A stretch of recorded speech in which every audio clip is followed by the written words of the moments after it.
I was 12 years old when my brother died. He was 16 and working on our family farm in Pendleton. And he was driving a wheat truck and the brakes gave out as he was going down a hill. And it was really hard. We can't always control what happens to us in life. I've learned that from the families that I've worked with over the years. But we do have something to do with how we transform what happens to us. The Dougy Center is a unique organization. We started in 1981 in someone's living room in Portland, Oregon. And we have grown from Portland to replicate our program in over 500 sites.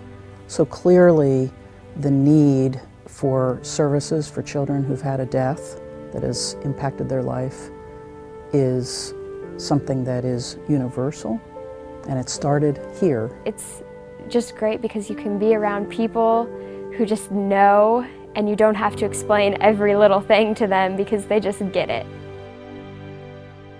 A lifeline for grieving children and families is destroyed by fire overnight. It's the Dougy Center, and it's a total loss. Fire ripped through the Center for Grieving Youth and their families late Sunday night. Leaders of the center say it's likely beyond repair.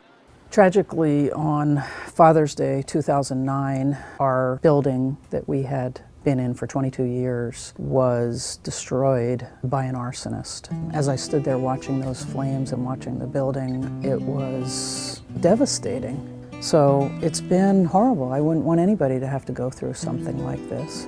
What a tragedy it was to lose the old building. And it's been a home to us for quite a few years, and all of a sudden it's gone. Not one group has been missed since the fire. I mean, we were up and running the next day. The temporary space that we are now in is quite small compared to the old building. In addition, in order to serve the number of families that are waiting to be served by the Dougy Center, we need the new building. We need so much that this space does not allow. It has worked, and we've made it work, but it is far from satisfactory.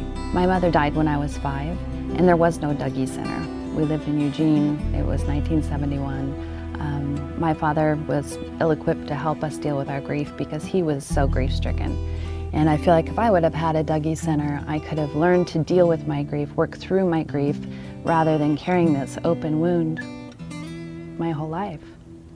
My parents' foundation was impressed that the Dougy Center, which was founded the year that I graduated from high school, has since been replicated in so many communities around the U.S. and even around the world. When I found out that my husband's parents' foundation was looking at a proposal to help rebuild the Dougy Center, for me, it was a no-brainer. We have no federal, state, county funding. It is all because the community pulls together to help us help families who've experienced devastating losses. There is a waiting list for children who desperately need the Dougy Center. We are determined to raise the money. We need to raise it now. This speaks to how important it is for the children. When you get into a whole room with everyone who, you know, has been through a really similar situation, it's like, oh my goodness, I'm not alone. Anytime you have a tragedy, whatever that may be, you also do have opportunity.